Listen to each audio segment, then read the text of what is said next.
ફણગાવેલા કઠોળ ફાઇબર અને પ્રોટીનથી ભરપૂર હોય છે, સાથે વજન ઉતારવા માટે સુપરફૂડ ગણાય છે. કારણ કે આ ખાવાથી એક તો પેટ પણ ભરેલું લાગે છે, કબજિયાત પણ નથી થતી અને 1 કપ સ્પ્રાઉટમાં 14 ગ્રામ જેવું પ્રોટીન હોય છે, જે આખા શરીર માટે ફાયદાકારક હોય છે.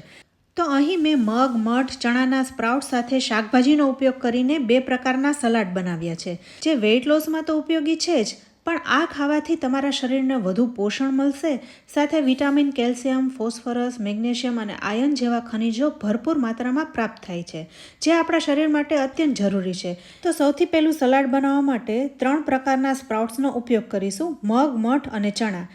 આ બધા સ્પ્રાઉટ્સને મેં ઉકળતા પાણીમાં ઉમેરી દીધા છે અને બાફી લઈશું. સ્પ્રાઉટ્સ એકદમ સોફ્ટ જ હોય છે, એટલે એને બફાતા વાર નથી લાગતી. તો 5 મિનિટમાં સ્પ્રાઉટ્સ છે એ બફાઈ જશે. તો હવે આ સ્પ્રાઉટ્સમાંથી બધું પાણી કાઢી લઈશું. સલાડમાં તમે કાચા સ્પ્રાઉટ્સનો પણ ઉપયોગ કરી શકો છો, પણ ઘણાની પાચન શક્તિ નબળી હોય તો કાચા સ્પ્રાઉટ્સ એ પચતા નથી, એટલા માટે મેં અહીં બોઇલ કરી લીધા છે. હવે આ સ્પ્રાઉટ્સને ઠરવા દઈશું. થોડી વારમાં ઠરી ગયા છે અને હવે આ સ્પ્રાઉટ્સને બાઉલમાં લઈ લઈશું. અહીંયા મેં 1 કપ જેવા સ્પ્રાઉટ્સ લીધા છે. હવે સલાડ એકદમ ચટપટું અને ટેસ્ટી લાગે એ માટે એક ડ્રેસિંગ બનાવી લઈએ. તો 2 ચમચી જેવું ઓલિવ ઓઇલ લેવાનું છે. આ તેલમાં એન્ટીઓક્સિડન્ટની માત્રા ઘણી હોય છે, સાથે ફેટ પણ સાવ ઓછી હોય છે, જેથી લાંબા સમય સુધી ઓલિવ ઓઇલનો ઉપયોગ કરો ને તો શરીરમાં રહેલી મેદસ્વીતા છે ને એ ઘટવા લાગે છે. હવે આમાં સ્વાદ પ્રમાણે સિંધવ મીઠું ઉમેરવાનું છે, સાથે સંચળ પાવડર પણ ઉમેરી દઈશું અને થોડા ફ્રેશ મરી ક્રશ કરીને ઉમેરવાના છે. મરી જ્યારે તમે ઉમેરો ને ત્યારે ફ્રેશ જ ક્રશ કરવા, જેથી એની ફ્લેવર એકદમ સરસ આવે છે. હવે થોડા ચીલી ફ્લેક્સ પણ લઈશું. આ બધું તમે તમારા સ્વાદ મુજબ લઈ શકો છો.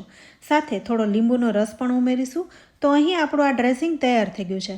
હવે એકદમ સારી રીતના બધું મિક્સ કરી લેવાનું છે. અહીંયા જો તમારે ચીલી ફ્લેક્સ ના લેવા હોય તો લીલા મરચાંનો પણ ઉપયોગ કરી શકાય, તો તમે સલાડમાં ઉમેરી શકો છો.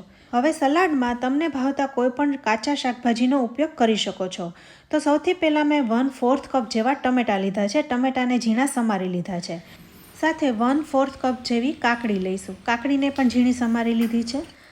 અત્યારે શિયાળામાં લીલી ડુંગળી સરસ આવે છે, તો થોડી લીલી ડુંગળી પણ ઉમેરી દઈશું. સાથે તમારે કોબી, ગાજર, બીટ જેવા શાકભાજી ઉમેરવા હોય તો એ પણ ઉમેરી શકાય.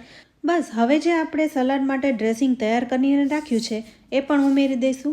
સલાડ જ્યારે ખાવાનું હોય ને ત્યારે જ ડ્રેસિંગ ઉમેરવાનું, નહીંતર શું થશે કે ડ્રેસિંગ ઉમેરી દીધા પછી સલાડ પડ્યું રહ્યું તો એમાંથી પાણી છૂટી જશે. એટલે જ્યારે સલાડને સર્વ કરવાનું હોય ને ત્યારે જ એમાં ડ્રેસિંગ ઉમેરવાનું અને મિક્સ કરી લેવાનું. છેલ્લે સલાડને કોથમીરથી ગાર્નિશ પણ કરી લઈએ, એટલે સુગંધ પણ સરસ આવે અને દેખાવ પણ સરસ લાગે.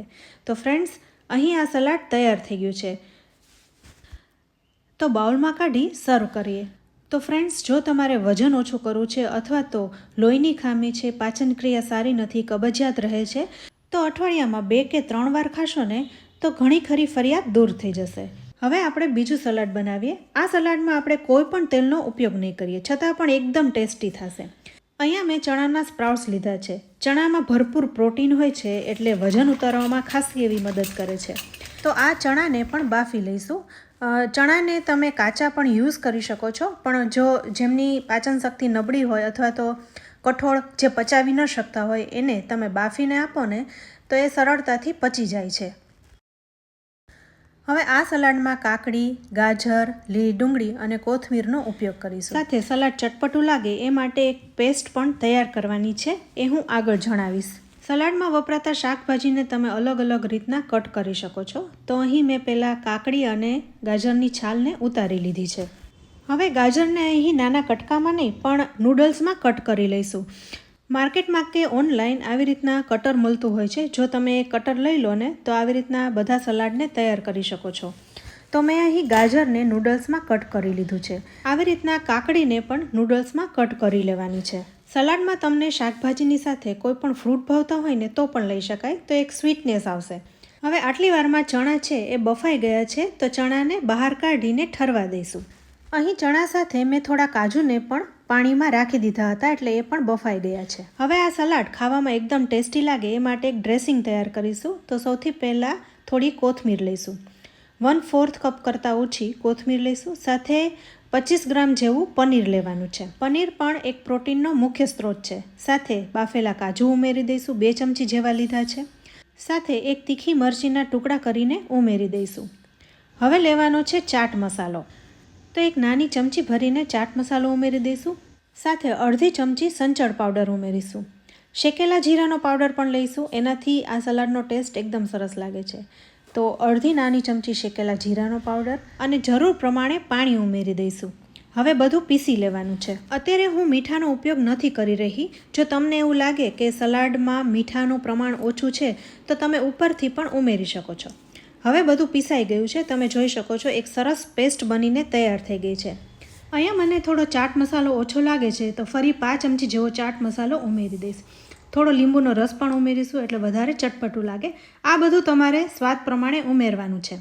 સિંધવ મીઠાનો ઉપયોગ કરવો હોય તો કરી શકાય. બધું મિક્સ કરી લઈશું અને પેસ્ટને એક બાઉલમાં કાઢી લઈશું. હવે ફાઇનલી આપણે સલાડને એસેમ્બલ કરી લઈએ. તો ગાજરને કાકડી સાથે થોડી લીલી ડુંગળી પણ ઉમેરી દઈશું. તમારે અહીં સૂકી ડુંગળીનો ઉપયોગ કરવો હોય તો કરી શકાય. સાથે થોડી કોથમીર અને દાડમના દાણા ઉમેરીશું. દાડમના દાણાથી દેખાવ એકદમ સરસ લાગે છે.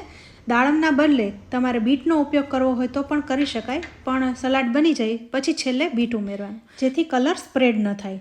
હવે સ્પ્રાઉટ પણ ઠરી ગયા છે તો એને પણ ઉમેરી દઈશું. સાથે જે ડ્રેસિંગ બનાવ્યું છે એને પણ ઉમેરી દઈશું ને મિક્સ કરી લઈશું. તો ફ્રેન્ડ્સ, અહીં આ સલાડ તૈયાર થઈ ગયું છે. આ સલાડ જ્યારે ખાવાનું હોય ને ત્યારે જ એમાં ડ્રેસિંગ ઉમેરવું, કારણ કે નહીંતર જો પડ્યું રહેશે ને તો સલાડ સોફ્ટ થઈ જશે. એની ક્રન્ચીનેસ ખાઈએ ત્યારે આવવી જોઈએ. તો ફ્રેન્ડ્સ, કોઈ પણ સલાડ બનાવતી વખતે તમે ડ્રાય ફ્રૂટ્સ અથવા સ્પ્રાઉટ્સનો ઉપયોગ કરી શકો છો. ડ્રેસિંગ માટે કાજુ, પનીર, અખરોટ, શિંગદાણા વગેરેનો ઉપયોગ કરીને પ્રોટીન રીચ બનાવી શકો છો. તો ફ્રેન્ડ્સ, અહીં સલાડ તૈયાર થઈ ગયું છે. તો દાડમના દાણાથી ગાર્નિશ કરી લઈએ. અઠવાડિયામાં 2 કે 3 વાર આ સલાડનો ઉપયોગ કર્યો ને તો જરૂરથી વજન પણ ઘટશે અને શરીરમાં ખૂટતા વિટામિન્સ, મિનરલ્સની પૂર્તિ થશે. સાથે પાચન સંબંધિત સમસ્યાઓમાં પણ રાહત આપશે. તો ફ્રેન્ડ્સ, અહીં આપણે 2 સલાડને તૈયાર કરી લીધા છે. તો ફ્રેન્ડ્સ, તમને આજના આ હેલ્ધી સલાડની રેસીપી કેવી લાગી? તમે પણ આવી રીતના બનાવજો અને તમારો ફીડબેક અમને કમેન્ટ બોક્સમાં જરૂરથી આપજો. રેસીપી સારી લાગે ને તો વિડીયોને લાઇક અને શેર કરજો.